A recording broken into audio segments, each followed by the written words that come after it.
കിട്ടുന്ന തരത്തിലുള്ള വെള്ളരിക്ക, തണ്ണീർമത്തൻ തുടങ്ങിയ സാധനങ്ങളൊക്കെ കൊടുക്കാനുള്ള ഒരേർപ്പാട് ഉണ്ടായെങ്കിൽ മഹാകഷ്ടമാണ്. പിന്നെ പലപ്പോഴും യഥാസമയം എഴുന്നള്ളിപ്പിനിടയിൽ വെള്ളവും തീറ്റയും കൊടുക്കാതിരിക്കുന്ന ഒരേർപ്പാട്. അതിന് നല്ലൊരു ഭാഷയുടെ വാട്ടിക്കൊണ്ട് നടക്കുന്നത്. കാരണം മാതാപ്പാട് വന്നാലും ആന പെട്ടെന്ന് പ്രകോപിതനായാലും എന്നൊക്കെ വെച്ചിട്ട് ഈ വാട്ടിക്കൊണ്ട് നടക്കുന്ന ഏർപ്പാട് ആനയ്ക്ക് പലപ്പോഴും വെള്ളം കിട്ടാൻ യഥാസമയം വെള്ളം കൊടുക്കില്ല, വേണ്ടത്ര തീറ്റ കൊടുക്കില്ല. അങ്ങനൊരു സമ്പ്രദായം ഇന്ന് നിലവിലില്ല എന്ന് പറഞ്ഞ കാര്യമില്ല, നടക്കുന്നുണ്ട്. പിന്നെ അദ്ദേഹം പറഞ്ഞ പ്രവചിക്കാൻ പറ്റാത്ത സ്വഭാവമാണ്. അതിലാണ് മണികണ്ഠൻ ചോദിച്ചൊരു ചോദ്യം. 5 വയസ്സുള്ള കുട്ടിയുടെ പോലെ കണക്കാക്കണം ഒരു വസ്തു പറയുന്നു, പിന്നെ സ്വഭാവത്തിന്റെ പ്രവചിക്കാൻ പറ്റാത്തത് പറയുന്നു. അത് എങ്ങനെയാണ് എന്നാണ് അദ്ദേഹം ചോദിച്ച ഒരു ചോദ്യം. 5 വയസ്സിന് ഡോക്ടർ എന്ന് പറയേണ്ടി വരും. 5 വയസ്സിന് താഴെയുള്ള കുട്ടികളുടെ 5 വയസ്സുകാരെ കുട്ടിയുടെ ബുദ്ധി ആനയ്ക്കുള്ളൂ എന്ന് ഒരു സ്ഥലത്ത് വിചാരിക്കണമെന്ന് പറഞ്ഞിട്ട് പിന്നീട് ആനകൾ വ്യത്യസ്ത സ്വഭാവക്കാരാണ്, പെട്ടെന്ന് പ്രകോപിതരാകും എന്നൊക്കെ പറയുന്നത് സമരസപ്പെട്ടു പോകാൻ അല്പം വിഷമമുണ്ട്. അല്ല, അതെന്താണ് എന്നാണ് മണികണ്ഠൻ ചോദിച്ചത്.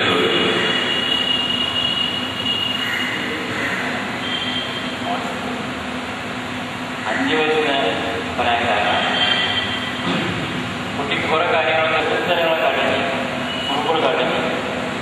അപ്പൊ തനതായിട്ടുള്ള അത്ര കാര്യങ്ങൾ വ്യക്തമായിട്ട് എത്രയെന്ന് ആ കുട്ടി മനസ്സിലാക്കും. അപ്പൊ അത് അച്ഛനും അമ്മയും പറഞ്ഞ് മനസ്സിലാക്കി കൊടുക്കുകയും അത് ചെയ്തതിന് ശിക്ഷ എന്ന നിലയിൽ ചെറിയ വടി കൊണ്ടോ അല്ലെങ്കിൽ എന്തെങ്കിലും കൊണ്ടോ അടിച്ചു കഴിഞ്ഞാൽ കുട്ടിക്ക് തന്നെ മനസ്സിലാക്കും സാധാരണ ചെയ്യാൻ പാടാത്ത കാര്യമാണ് എന്ന് മനസ്സിലാക്കും. ആ നിലയ്ക്കാണ് ഈ 5 വയസ്സായ കുട്ടിന് വരാൻ കാരണം. പക്ഷേ നമ്മളിപ്പോൾ മുതിർന്ന ആൾക്കാർ ഉരുട്ടുന്ന പരിപാടി കൊണ്ട് ഉരുട്ടിക്കൊള്ളുന്നതായിട്ടുള്ള പരിപാടി നമുക്ക് പത്രധാരണ കാണിക്കും. അതുപോലെ തന്നെ മനുഷ്യനെ ഈ കണ്ടമാനം ഉപയോഗിക്കുന്ന പരിപാടി. പക്ഷെ അതുപോലെയുള്ള കാര്യമല്ലാതെ ആനയെ കൂടുതൽ ഉപദ്രവിക്കാതെ എന്തെങ്കിലും തെറ്റ് കണ്ടു കഴിഞ്ഞാൽ ആ തെറ്റിനെ എന്തെങ്കിലും ശിക്ഷ വേണം. അപ്പൊ ഒരിക്കലും ആന തെറ്റിയെന്ന് കഴിഞ്ഞാൽ 2 ദിവസം കഴിഞ്ഞിട്ട് ആന കഴിഞ്ഞിട്ട് അടിച്ചിട്ടോ കുത്തിരി അതിന് കാര്യം തെറ്റ് ചെയ്ത് കണ്ട ഉടനെ തന്നെ അതിനെ എന്തെങ്കിലും ചെയ്ത് കഴിഞ്ഞാൽ അത് തെറ്റാണെന്ന് മനസ്സിലാക്കി പിന്നെ അത് ചെയ്യാതിരിക്കുന്നതായിട്ടുള്ള സ്ഥിതിവിശേഷമാണ് ഉണ്ടാവാം. ഒരു കാരണവശാലും ഉണ്ടാകാൻ ഈ യുക്തിപ്രയോഗം കൂടാതെ ഉള്ള പ്രയോഗങ്ങൾ ആരെയും ചെയ്യുന്നത് നല്ലതല്ല, അഭികാമ്യമല്ല.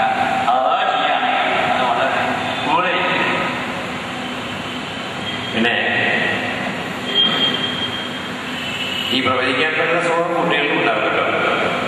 അപ്പൊ ഞാൻ ഇന്ന് ഒരുപാട് കുട്ടികളെ എഴുതിയ ഒരാളാണ്. ചിലരൊക്കെ വളരെ ഭംഗിയായിട്ട് വന്നിട്ട് എഴുതാൻ തീർന്നു. ഒരു കുട്ടി അല്പം വിസമ്മതം കാണിച്ചപ്പോൾ ഞാൻ ചോദിച്ചു, എന്താ മോനെ ഒന്നും പറയാത്ത, പറഞ്ഞില്ലെങ്കിൽ സ്കൂളിൽ പോകണ്ടേ? അതെന്താ ഞാൻ സ്കൂളിൽ പോകുന്നില്ല, വളരെ സ്മാർട്ടായിട്ട് ഞാൻ സ്കൂളിൽ പോകുന്നില്ല, അതുകൊണ്ടൊന്നും പറയണില്ല. അതുപോലെ വേറെ കുട്ടി പറഞ്ഞു, ഞാൻ പഠിക്കില്ലയോ, എഴുതില്ല, നാവ് നീട്ടില്ല, കൈ തരില്ല. നല്ല കുട്ടികളായിരുന്നു. കുട്ടികളിലും പിന്നെ സ്വഭാവങ്ങളുണ്ട്. നമ്മൾ വളരെയധികം സൂക്ഷിച്ച് കൈകാര്യം ചെയ്ത് കാര്യങ്ങൾ നേടിയെടുക്കുക എന്നല്ലാതെ മറ്റു ചെയ്യാൻ പറ്റില്ലല്ലോ. അത് ഈ ആനയുടെ കയ്യിൽ ഉണ്ടാവും. ഒരു കാര്യം വ്യക്തം, ആനയുടെ പ്രായത്തിലുള്ള ബുദ്ധി ഉണ്ടായിരുന്നെങ്കിൽ നമ്മുടെ കൂടെ നിൽക്കി അത് സ്വാതന്ത്ര്യം പ്രഖ്യാപിച്ചു പോയേ തീർച്ചയായും. പിന്നെ ഇതുവരെ കുറച്ചൊക്കെ ചെയ്തെങ്കിലും അത് പൂർണ്ണമായും ഫലപ്രദമായിട്ടില്ല. നേരത്തെ സൂചിപ്പിച്ചതുപോലെ മീഡിയ ഇന്റർവെൻഷൻ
പിന്നെ ശ്രീ മണികണ്ഠൻ ചോദിച്ച മറ്റൊരു ചോദ്യമുണ്ടായിരുന്നു, സാധിക്കുമോ? ഭക്ഷണ രീതിയിലെ മാറ്റം കൊണ്ട് ആനകളെ കൂടുതൽ അപകടകാരികളല്ലാതെ കൊണ്ടു നടക്കാൻ പറ്റുമോ എന്നുള്ളതാണ്. ഭക്ഷണ രീതിയിലെ മാറ്റം എന്ന് പറഞ്ഞാൽ സാധാരണ ആനകൾക്ക് കൊടുക്കുന്നത് പട്ടയും പിന്നെ ചില പ്രത്യേക അവസരങ്ങളിൽ ചോറും ഒക്കെ അല്ലാതെ മറ്റെന്താ കൊടുക്കുന്നത് വെള്ളമല്ലാതെ. മത്സ്യവും മാംസമൊന്നും ആനയ്ക്ക് കൊടുക്കാൻ പറ്റില്ല. ചികിത്സാ സമയത്ത് ആന അറിയാതെ കൊടുക്കുന്നതല്ലാതെ സാധിക്കും തോന്നില്ല. ഏതായാലും അങ്ങനെ ചിന്തിക്കുന്നതൊക്കെയല്ല, സാധിക്കുമെങ്കിൽ നല്ലതാണ്.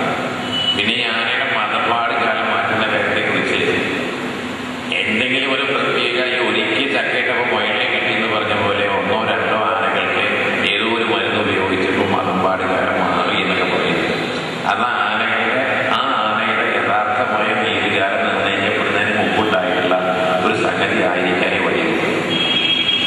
ഈ ആനയ്ക്ക് ആരോഗ്യമുള്ള ആനയ്ക്ക് വർഷത്തിലൊരിക്കൽ നീതി അതിന് പ്രത്യേക സമയമുണ്ട്. പൊതുവെ കുറച്ചൊക്കെ ഒന്ന് മാറ്റിയെടുക്കാന്നല്ലാണ്ട് അത്ര കാലങ്ങളൊന്നും ചിങ്ങം മുതൽ തുലാം വൃശ്ചികം വരെ നീരുള്ളതിനെ മകരം 1-ാം തീയതി മുതൽ മീനം 1-ാം തീയതി വരെ ആക്കണമെന്ന് പറഞ്ഞാൽ നടക്കുന്ന കാര്യങ്ങളൊന്നും തോന്നില്ല. ഇത് ഒരു നെസസറി ആബ്സല്യൂട്ട് ബയോളജിക്കലായിട്ട് ഉണ്ടാകേണ്ട ഒരു സംഗതിയാണത്. ഈ സ്ത്രീകളുടെ കേസിൽ പലപ്പോൾ നമുക്ക് പ്രത്യേക ആവശ്യങ്ങൾ മരുന്ന് കഴിച്ച് 4 ദിവസം മാറ്റാറുണ്ട്. പക്ഷേ പിന്നത്തെ മാസം അതേ ദിവസത്തിൻ്റെ വ്യത്യാസമൊന്നുമില്ല. അല്ലെങ്കിൽ പിന്നെ നിരന്തരമായി മരുന്ന് കൊണ്ട് ഞാൻ മാറ്റി കൊടുക്കും. അത് ആനയ്ക്ക് മാത്രമായിരിക്കും. നടക്കേണ്ട കാര്യങ്ങൾ മറ്റ് എക്സ്റ്റേണൽ ഫോഴ്സസ് കൊണ്ട് മരുന്നൊക്കെ എക്സ്റ്റേണൽ ഫോഴ്സ് അത് മാറ്റിവെക്കുന്നത് അപകടകരമായിരിക്കും. ഏതായാലും അതിന് ഇത് പറ്റും എന്ന് പറയുന്ന തരത്തിൽ ഈ നീതി സമയം മാറ്റാനുള്ള യാതൊരു തെളിവ് സഹിതമുള്ള ഔഷധ പ്രയോഗവും ഇതുവരെ നിർദ്ദേശിക്കപ്പെട്ടിട്ടില്ല. ഉണ്ടാണെങ്കിൽ അത് നമുക്ക് ആലോചിക്കാൻ വേണ്ടി.